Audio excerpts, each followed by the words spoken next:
Sir दूसरी दिक्कत जो इस बजट में नजर आई वो ये थी कि इनकम टैक्स स्लैब में चेंज नहीं हुआ।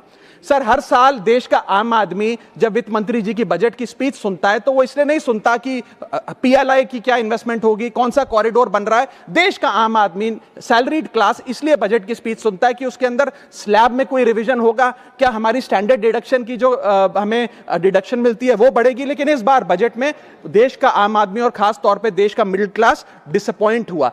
पहले ही there has been a stagnation in the salaries, inflation 6.8% पे खड़ा है, लेकिन उसके बावजूद हमने इस बार कोई स्लैब में या स्टैंडर्ड डिडक्शन में चेंज नहीं देखा। मैं आपके माध्यम से वित्त मंत्री जी को रिक्वेस्ट करना चाहूंगा कि आप इसी बजट में अनाउंसमेंट करें कि स्टैंडर्ड डिडक्शन जो 75,000 रुपए है उसे बढ़ाकर सैलरीड क्लास के लिए 1.5 लाख रुपए किया जाए। Sir third problem that was there with the budget is that there was no relief for the middle class. Sir after a very long time in India's history the personal income tax collection was more than the corporate income tax collection, यानी कि individuals ने जो income tax भरा वो लगभग 11 लाख करोड़ के आसपास भरा और कंपनियों ने, कॉर्पोरेट ने जो इनकम टैक्स भरा वो लगभग 9.8 लाख करोड़, यानी कि मैक्सिमम टैक्स आपको इंडिविजुअल्स के इनकम टैक्स से मिल रहा है।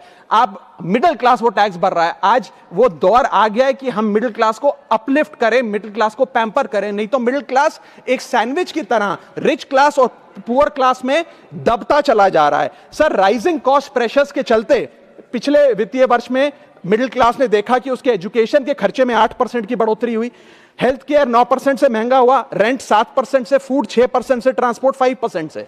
मेरा रिक्वेस्ट यह है माननीय फाइनेंस मिनिस्टर से कि वो इनकम टैक्स में रियायत देकर या तो मिडिल क्लास को कोई रिलीफ दें, और अगर इनकम टैक्स में रियायत नहीं दे सकती हैं तो उसकी सेविंग्स और इन्वेस्टमेंट्स पे उसको बेनिफिट दें, उसे इंसेंटिव्स दें कि वो ज्यादा बचत करे, ज्यादा वेल्थ क्रिएशन कर पाए। Sir fourth problem in